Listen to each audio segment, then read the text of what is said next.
좋아요와 구독하기는 사랑입니다. 안녕하세요. 반갑습니다. 부동산입니다. 2019년 8월 28일 수요일입니다. 자, 수요일 부동산 뉴스 좀 읽어보도록 하겠습니다. 좋아요와 구독하기는 사랑입니다. 첫 번째 뉴스입니다. 송파 성지아파트가 안전성 검토를 통과했다. 첫 수직 중축 리모델링 사례가 될 것 같다. 이런 기사입니다. 이 가격이 오르면요, 사람들의 마음이 움직이기 시작합니다. 나도 뭔가 될 만한 게 없을까? 왜 그런 거 있잖아요. 누가 뭐해서 돈 벌었다고 하면 나도 뭐 없을까? 이런 거 생각하죠. 이 동네에는 뭐가 있었을까? 송파 헬리오시티 가락시형 아파트라고 하는 아파트가 재건축 사업을 잘 마무리하고 부동산 가격도 올라가는 모습도 보이고 하니까 우리도 저기 보고 따라 어떤 사업을 시행해야 되는 그런 어떤 필요성이 생기지 않나요? 근데 보니까 우리 아파트는 이전에 지을 때 용적률이 너무 높게 지어져서 여기 보니까 이 아파트는 용적률이 274%였다 그러네요. 재건축은 하긴 어렵고 우리도 뭔가 할 수 있는 방법이 없을까? 방법을 찾다 보니까 리모델링이라는 걸 하면 어떨까? 그런 움직임이 있었고 심지어는 2008년부터 사업 추진은 해왔다 그래요. 근데 이제 경기가 2008년 이후에 안 좋아지기 시작하니까 안 하다가 그 이후부터 사업 추진을 해서 10여 년 만에 사업이 본격화돼서 이번에 이제 안전성 검토를 통과해서 수직 중축 리모델링의 첫 사례가 될 수 있을 것처럼 그렇게 지금 기사가 났습니다. 기사 내용을 좀 살펴보면요. 송파 관계자는 성지아파트 수직 중축 리모델링으로선 전국 최초의 사례가 될 것이고 건기연으로부터 공식 통보를 받는 대로 2-3개월 내에 지구단위 계획 변경 등을 거쳐서 사업 계획을 최종 승인할 방침입니다. 이게 지금 사업 계획 승인하는 바로 종전 마지막 단계라고 합니다. 층수, 가구 수가 늘어나는 수직 중축 리모델링 단지로서 전국에서 가장 빠르게 사업이 진행되고 있고, 이렇게 되면 이게 현재 298가구인데 3개 층이 늘어나는 수직 중축을 추진하면서 전용 면적 103제곱미터면 거의 한 40평 정도 되겠죠? 그러니까 전용이 103제곱미터면 33평이지만 우리 분양평수로 따지면 40평형 정도 아마 될 거예요. 42가구 정도를 일반 분양할 수 있게끔 된다고 합니다. 전용 84제곱미터였던 면적이 103제곱미터로 넓어진다라고 하고요. 이게 300가구 정도 되는 아파트가 42세대 일반 분양이면 그래도 괜찮은 편이거든요. 그렇게 나쁜 편은 아니거든요. 그래서 요 일반 분양 해가지고 남는 수익 가지고 조합원들 리모델링하는 비용들을 보조하고 하면 그래도 추가 부담금도 많이 떨굴 수 있는 그런 구조일 수도 있는 건데요. 이렇게 수평 중축 또는 수직 중축 이런 식으로 해서 세대수가 늘어나는 리모델링 같은 경우는 확실히 이런 사업성 개선에 도움이 되는 부분이 맞는데 여기 비교해서 기사에서 얘기하고 있는 지역이 현대맨션이에요. 이천동에. 이천동 현대맨션 같은 경우는 여기는 시공사도 정해지고 좀 더 사업 속도는 빠르지만 여기 수직 증축이 아니라 수평 증축이라서 별도의 이제 별동을 증축하는 이런 형태의 사업장이다.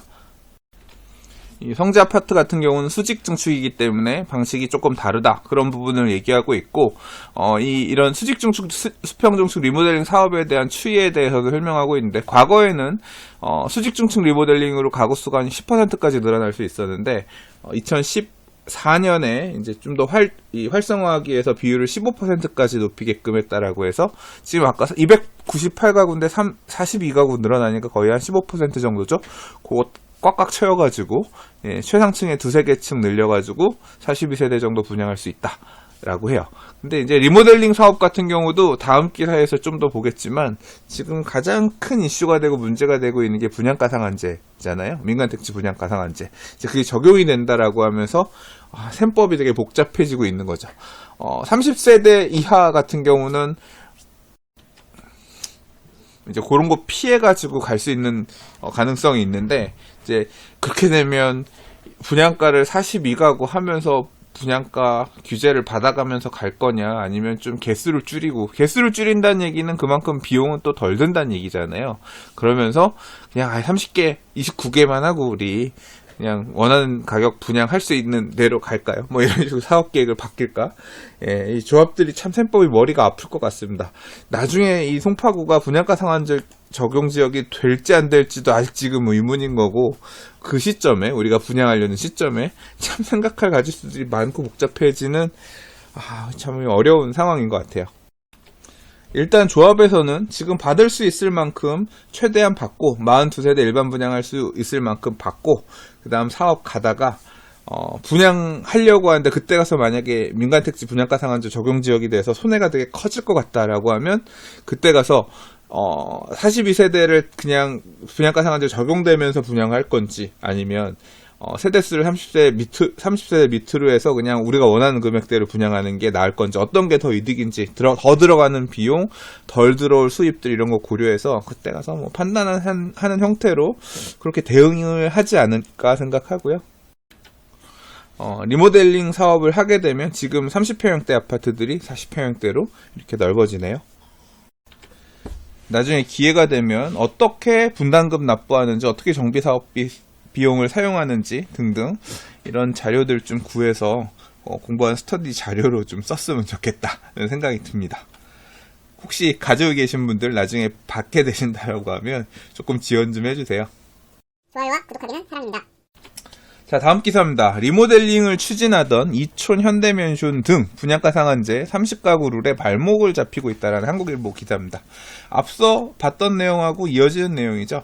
좀 더 빠른 속도로 리모델링 사업을 추진하고 있던 큰 단지들이 좀 있습니다. 이촌동, 동부 이촌동에 현대맨션도 있고 그 다음에 옥수동에 극동 아파트도 있고 대표적인 케이스죠. 근데 이제 이런 단지들 같은 경우는 기존 가구수 대비 15% 이내 일반 분양을 통해서 수직 또는 뭐 수평 증축 통해서 세대수를 늘려서 그 분양 수입으로 조합원들의 추가 부담금을 좀 줄여서 사업을 하려고 했는데 이제 민간택지 분양가 상한제가 혹시 적용되게 되면 이 분양하게 되는 가격 자체가 생각보다 높지 않아서 오히려 이득이 크게 되지 않을 수 있는 그런 딜레마에 빠지는 상황인 거죠.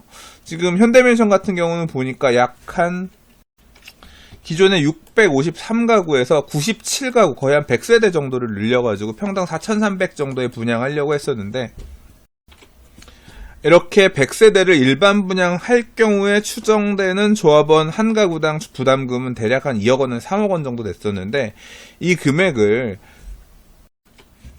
시뮬레이션 해보니까 분양가 상한제 적용하는 형태로 시뮬레이션 해보니까 대략 한 1억 정도를 더 내야 되는 상황이 된다라고 판단이 되나 봐요.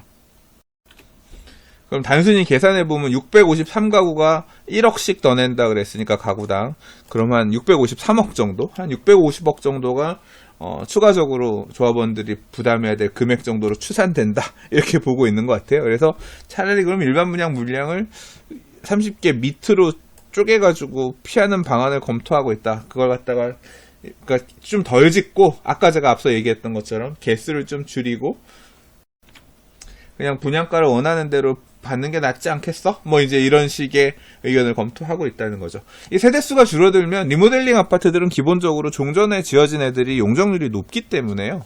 사실 용적률이 더 빡빡하게 짓는 거거든요. 그러니까 일반 분양 개수가 줄어들면 수입도 줄지만 사실은 용적률 증가분도 적기 때문에 상대적으로 조금 더 쾌적한 아파트가 될 수 있는 거긴 해요. 그러니까 이제 차라리 어차피 돈을 더 내서 지을 거면 분양 개수를 늘리기보다는 분양 세대수는 줄이고 좀 더 밀도를 낮추는 게 낫지 않겠냐 이런 의견이 나오고 있다는 얘기고 뭐 옥수동 극동 아파트도 수직 증축을 통해서 135가구를 일반 분양할 계획이었지만 뭐 동력을 잃고 있고 다른 리모델링 사업 추진하고 있는 뭐 이촌동에 있는 강촌 한가랑, 코오롱, 대우, 이촌 우송 등등도 전전긍긍하기 마찬가지다 라고 하고 있습니다.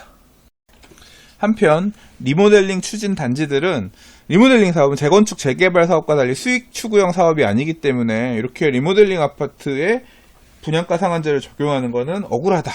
배제를 해줘야 되는 거 아니냐 이런 항의를 준비하고 있다고 하고 그다음에 뭐 리모델링뿐만 아니라 가로주택 정비 사업 같은 경우도 리모델링 가로주택 정비 사업을 통해서 공급되는 일반 분양 아파트의 분양가 상한제가 적용되게끔 되어 있는데 뭐 이런 경우도 부적절한 거 아니냐 좀 뭐 그렇게 얘기하는 전문가분이 계시는 것 같아요. 근데 저는 생각은 조금 다릅니다.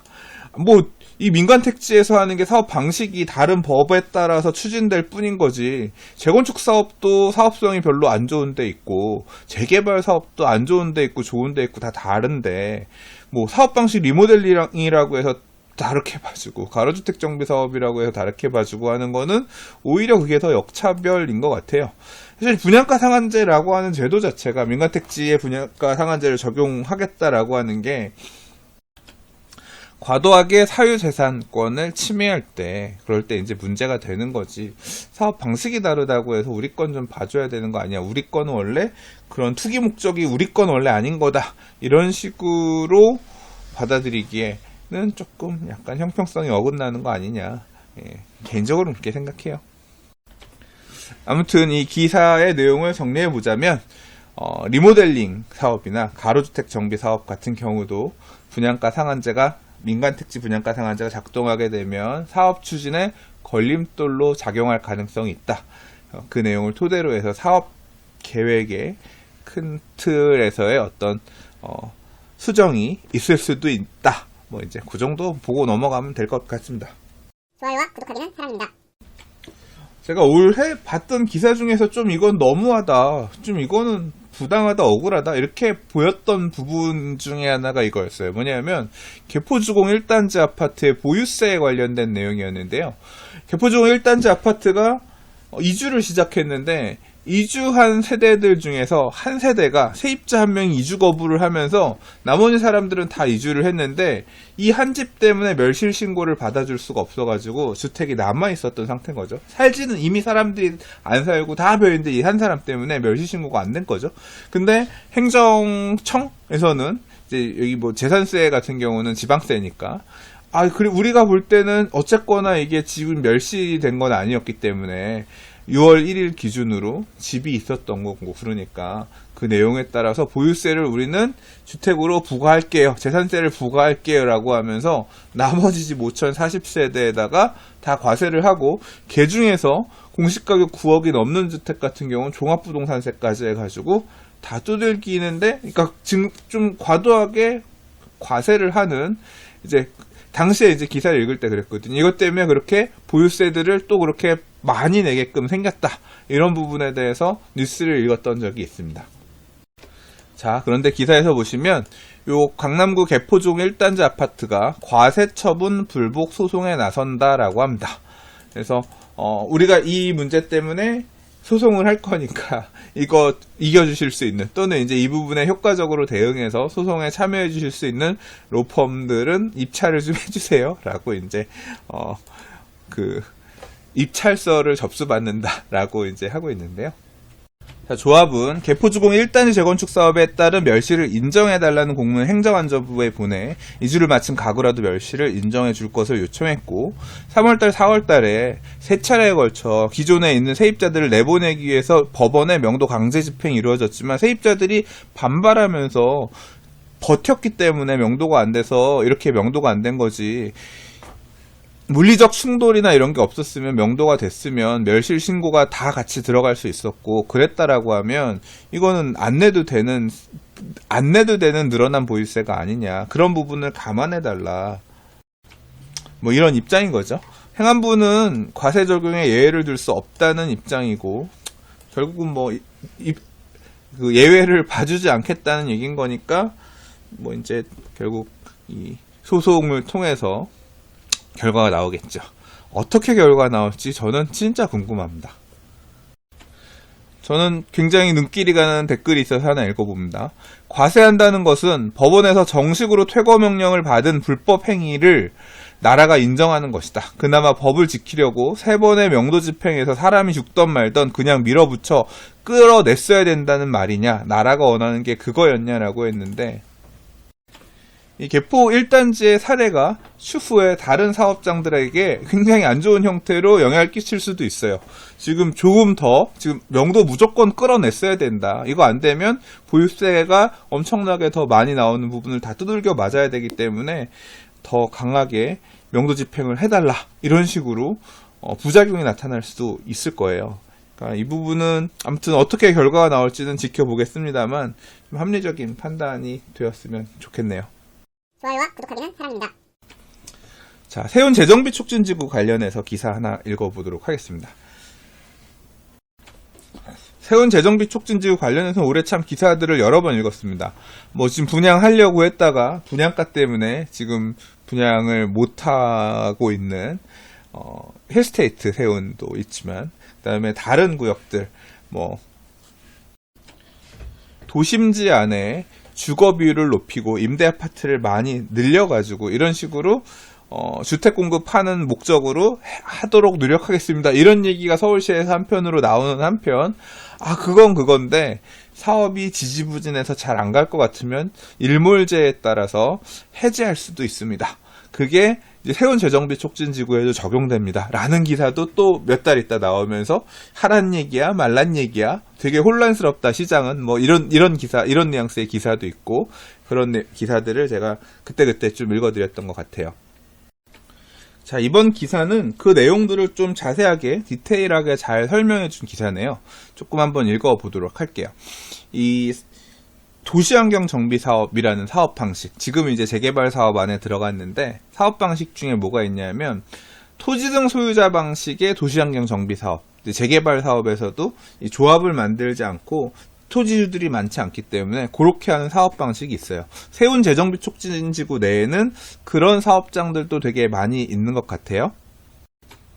근데 이런 사업장 같은 경우는 토지주들이 안 많으니까 4분의 3 면적 2분의 1 이런 조합 설립에 필요한 요건이 필요 없이 그냥 바로 사업 시행 계획을 수립하면 되는데, 그 기한에 데드라인이 있어요. 보통 이제 일몰제라고 하는 게 다음 단계로 어느 시점까지 안 가면 정비구역 지정권자, 그러니까 서울시는 서울시죠. 서울시장은 이 정비구역을 해제해야 된다라고 하는, 그러니까 사업이 정비구역을 지정해놨는데 또는 정비계획을 수립하라고 이제 이 기본 계획을 만들어놨는데 사업 추진이 안 될 경우에 이렇게 할 생각이 없으면 2년 안에 구역 지정을 안 받는다든가, 2년 안에 추진위 승인을 안 받는다든가, 뭐 2년 안에 조합 설립 인가 신청을 안 한다든가, 조합 설립 인가 받고 3년 안에 사업 시행 계획 인가 신청을 안 한다든가 이러면 할 생각이 없으니까 그냥 해제하세요.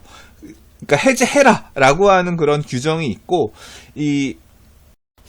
그 내용과 동일선상에서 조합을 만들지 않는 사업 방식 같은 경우는 정비구역 지정하고서 조합을 안 만드니까 대신 기한을 5년으로 준 거죠. 5년 안에 사업 시행 계획인가를 신청하지 않으면 정비구역을 해제해야 된다라는 규정이 있어요. 이 도시정비법 제20조 1항 3호인가 있을 겁니다. 근데 지금 그 내용에 따라서 해제가 돼야 될 구역들이 되게 많아요. 그러니까 그게 이제 세운 재정비 촉진지구 안에 일몰제 적용되는 구역들이 그렇게 여러 개가 있다라고 하는 건데요. 자, 이 구역들 중에서 세운 2구역이라고 하는 곳이 이 기한이 도래하기 전에 30% 이상의 토지 등 소유자의 동의를 통해서 이제 연장을 해달라, 2년 범위 안에서 연장을 해달라고 요청을 하면 연장해 줄 수 있는 내용이 밑에 있거든요. 이제 그 내용에 따라서 여기 지금 세운 재정비 촉진지구 같은 경우 보니까 2014년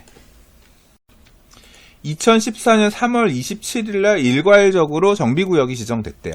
그리고 5년 지난 시점은 언제냐면 2019년 3월 27일이 5년이 지난 시점이죠. 그래서 이때 그러니까 3월 26일자로 정비구역 해제 대상, 그러니까 일몰제 적용이 된 거였는데, 근데 이 2구역 같은 경우는 토지 등 소유의 30% 이상이 일몰기한 도래 전에 연장을 이미 요청했기 때문에 그 내용에 따라서 일단 연장할지 말지는 이미 지금 결정된 건 아니고 서울시에서 심의를 해가지고 회의를 해서 연장해줄지 말지 이제 아마 통보를 할 거예요. 자, 기사에 따르면 지금 이 세운 재정비 촉진지구는 중구랑 종로구가 해당이 되는데요.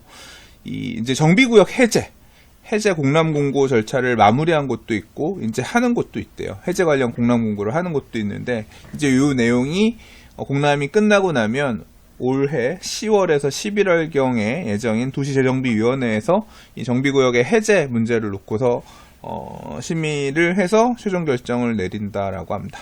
서울시 관계자는 정비구역 해제는 서울시 재량인 만큼 구청에서 연장 신청한다고 해서 서울시가 무조건 받아들이는 건 아니고 주민 의견 등을 수렴해서 위원회를 통해 결정할 것이라고 했는데, 일단 나머지 구역들은 말 그대로 30% 이상 동의를 통해서 연장을 해달라는 요청도 없었던 거고, 이 구역은 3월 이전에 연장 신청을 했는데 이걸 서울시가 받아들일지 안 받아들일지는 봐야 될 것 같은데, 일단 기사 내용에 따르면 전체가 대부분 해제될, 지금 가고 있던 데를 제외하고는 상당 부분이 해제될 가능성도 배제할 수 없겠는데요.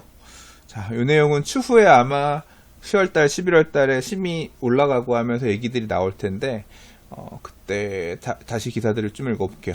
제 세운 상가는 종종 갑니다. 뭐 세운 대림상가 전자제품, 게임기 부품들 이런 거 사러 한 달에 한두 번씩은 가는 것 같은데, 갈 때마다 보면 여기는 뭐 지분 쪼개기 이런 게 일어날 수가 없는 지역이에요. 내가 지금 가서 땅 얼마 사가지고 건물을 올린다 이런 게 하기가 물리적으로 되게 쉽지 않을 정도로 되게 이 도로 여건이나 이런 것도 안 좋고, 이게 해제된다고 해서 근본적으로 문제가 해결될 만한 동네가 아니거든요. 서울시는 만약에 여기 정비구역을 해제한다라고 하면 어떤 보관을 가지고 다시 이거 접근을 할까? 만약에 다시 정비구역 지정을 한다거나 하면 뭔가 큰 틀에서의 변화가 있을 것 같은데, 이 지역을 어떻게 재생할 것인가에 대한 어떤 서울시의 앞으로의 방향성, 일몰제에 따라 해제된 지역을 어떻게 관리해 나갈 거냐에 대한 부분들. 뭐 지금 생각해보면 다른 지역에서 많이 보이는 것처럼 도시 재생 활성화구역 지정하고서 뭐 우리 피부에는 잘 안 와닿지만 뭐 하고 있는, 이렇게 우리 이런 지역에서 이런 거 하고 있습니다. 용산에서도 하고 많이 하고 있잖아요. 그런 형태로 접근을 하는 방향일 것 같긴 합니다만, 아무튼 그런 식으로 재생이 될 만한 지역이 아닌데 어떻게 아무튼 이 접근할지, 어떻게 서울시는 이 세운지구의 대부분 지역들이 정비구역이 해제가 되면 어떻게 이 지역을 관리할 것인지도 이어서 지켜보도록 할게요. 뭐 언론에 보도된 내용들 또는 이제 서울시에서 발표한 내용들이 있으면 꾸준히 체크해서 소개해 보도록 하겠습니다. 좋아요와 구독하기는 사랑입니다. 굉장히 의미 있는 판결이 하나 나왔습니다. 매몰 비용에 관한 판결인데요. 사실 이 판결은 나왔을 때 이 소송을 수행하신 변호사님한테 결과 나왔을 때 얘기를 들었었기 때문에 알고는 있었는데, 이게 뭐 엠바고가 있다 그래요? 대법원 판결 이런 것들 나오면 2주 동안은 어느 언론사도 보도 안 하는 그런 엠바고가 있다 그래서 언론사들에서 보도를 안 했기 때문에 저도 따로 뉴스에서 읽진 않았어요. 근데 이제 요번에 기사가 나왔기 때문에 한번 좀 읽어볼게요. 이 매몰 비용이라고 하는 거는 이 재개발 사업, 재건축 사업, 이런 재개발 사업 추진하는 과정에서 발생됐던 비용들을 누가 낼 것이냐, 이 매몰 비용을 누가 낼 것이냐에 대한 부분이 누가 내야 되느냐, 이게 이제 밑에 하급심이 아니라 대법원 판결이 나왔어요. 그래서 이건 굉장히 의미가 있는 판결인데, 자, 기사 내용처럼 일반 조합원에게는 청구할 수 없다는 대법원 판결이 나왔다라고 합니다. 자, 기사의 사례는 경기도 부천의 원미 7B 구역입니다. 2010년 10월에 조합을 설립을 했는데 2010년, 11년, 12년, 13년 분위기 되게 안 좋았죠. 계속 안 좋았죠. 그러니까 사업이 지지부진했어요. 조합 설립은 됐는데. 그래서 2014년에 토지등 소유자 과반이 동의를 해서 조합 설립 인가 취소 결정을 받았습니다. 그랬더니 시공사로 선정된 건설회사가 우리가 줬던 입찰 보증금 30억 원인들이 받아서 썼으니까 그걸 내라고 소송을 냈는데, 조합은 이제 돈이 없으니까 조합원들한테 우리 30억 줘야 되는데 우리 조합 돈 없으니까 조합원 니들이 같이 내주세요 라고 이제 조합원들을 상대로 소송을 낸 거예요. 근데 조합원들이 그러면 조합 설립 이 재개발 사업에 이 재개발 사업에 참여하자라고 조합 설립을 했으니까 그럼 이 조합원들이 다 내야 되느냐? 재개발 사업 같은 경우는 또 강제 조합원 제도거든요. 조합 설립 인가 나면 조합 설립에 동의하지 않은 사람도 강제로 조합원이 되는 구조인데, 그러면 동의한 사람이 낼 거냐, 동의하지 않은 토지 등 소유자도 강제 조합원이니까 같이 내야 될 거냐 등등, 이게 되게 복잡하게 맞물리는 상황인 거죠. 또는 한편으로 조합 설립 인가가 나고 나서 우리 50% 이상이 해제 요청을 해서 해제를 할 그 방법에 따라서 해제를 했는데, 그러면 해제를 주도한 사람이 내야 될 거냐? 아니면 조합 집행부가 내야 되냐? 아니면 재개발 사업은 원래 공공이 하는 걸 민간이 대신해서 이렇게 하는 부분이 있으니까 나라가 대신 내줘야 될 거냐? 이 매몰 비용에 대한 부분은 뚜렷하게 지금 이런 대법 판례가 없었는데, 이제 요번에 나온 게 굉장히 의미 있는 판결. 아예 없었는지는 모르겠고, 아무튼 요번 판결은 되게 의미가 있는 게 뭐냐면요. 자, 아무튼 이 내용입니다. 조합 정관은 조합이 재개발 사업을 잘 마무리해가지고 조합에 빚이 있거나 또는 이제 재산이 있을 경우에 이걸 나눠가지고 공정하게 조합원들이 분배하게끔 이렇게 되어 있는데, 그런 정관은 있지만 조합 설립이 취소됐을 때 남은 빚을 조합원들이 부담하게끔 하는 규정은 아니라는 거예요. 그렇기 때문에 지금 이 사례에서 우리 30억 건설회사가 돈 달라고 하니까 줘야 되니까 조합원들 당신이 내주세요 라고 이렇게 지금 청구를 했을 때 조합원들이 그걸 갖다가 십시일반으로 나눠서 줘야 되는 의무까지 있는 건 아니라는 거예요. 즉, 이 사업이 잘 끝났을 때 남은 거 있으면 우리가 나눠 먹을게 이런 내용은 정관에 있지만 우리 사업이 망하면 사업이 중간에 멈춰서게 되면 어떻게 돈 부담할 건지에 대해서는 정관이라든가 이런 게 정해놓은 게 없으니까 조합 네가 나한테 달라고 하더라도 내가 줘야 될 의무는 없어 라고 하는 것을 대법에서 확인을 해준 거예요. 자, 대법원은 총회 결의가 없거나 명문화된 정관이 존재하지 않는 한 토지 등 소유자 개인에게 채무 부담을 전가할 수 없다는 쪽으로 결론 냈다라고 하고, 요거는 되게 의미가 있습니다. 앞으로 그러면 어떻게 지금 만약에 여기가 조합 총회를 예를 들어서 이 부담을 지금 이 조합이 조합원들한테 이 매몰 비용을 부담하게끔 하려면 어떻게 해야 돼요?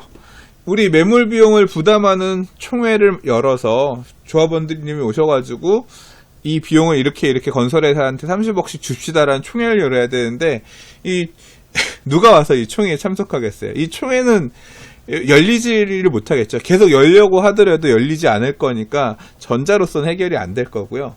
이제 정관 앞으로 그래서 이 매몰 비용이 우려되는 말 그대로 그런 경우들은 있을 거란 말이에요. 조합 임원들, 예를 들어 대표이사, 조합장이 이 채무에 대해서 연대보증 서거나 건설회사들 연대보증 서거나 했을 경우에 조합장이 내가 죽게 생겼으니까 우리 정관 바꿉시다라고 해가지고, 만약에 재개발 사업이 가다가 취소될 경우에는 매몰 비용은 조합원들이 나눠서 부담하기로 한다라는 식의 개인들이 어떻게 부담하기로 한다라고 하는 내용이 정관 안에 명시가 되게끔 정관을 바꾸게 되면 그런 재개발 조합들, 재건축 조합들 같은 경우는 지금 매몰 비용을 부담하는 형태가 될 수도 있을 것 같아요. 근데 그런 내용이 없다라고 하면 아마 안 될 거고요. 그거 만약에 조합에서 그렇게 정관 바꾸겠다라고 하면, 그러니까 조합 정관 어떻게 바뀌는지 조합원들은 봐야 돼. 총회할 때 보면 정관 내용 막 엄청 바꾸면서 끼워서 넣는단 말이에요. 그래서 눈 크게 뜨고 혹시 재개발 사업이 해제가 안 되겠지만 만약에 이렇게 해제하게 되면 일몰 비용 나한테 개인 부담하게끔 하는 식으로 정관 바꾸는 내용이 끼워져 나가 있으면 그게 안 좋은 쪽에 그게 나한테도 올 수 있는 거니까 이런 거 바꾸는지 안 바꾸는지 조합원분들께서는 꼼꼼하게 좀 보실 필요가 있을 것 같고요, 앞으로. 자, 한편으로 그러면 어떻게 대응이 되겠느냐. 지금 지금 이 소송을 법무법인 강산에서 했어요. 그래서 김은유 변호사님께서 이제 설명을 좀 해주셨는데, 추진이나 조합 등 초기 단계 사업장 같은 경우는 오히려 동의서를 걷기 수월해지는 측면도 있다. 왜냐하면 매몰 비용에 대한 부담이 줄어들었기 때문에. 지금 누가 내야 된다고요?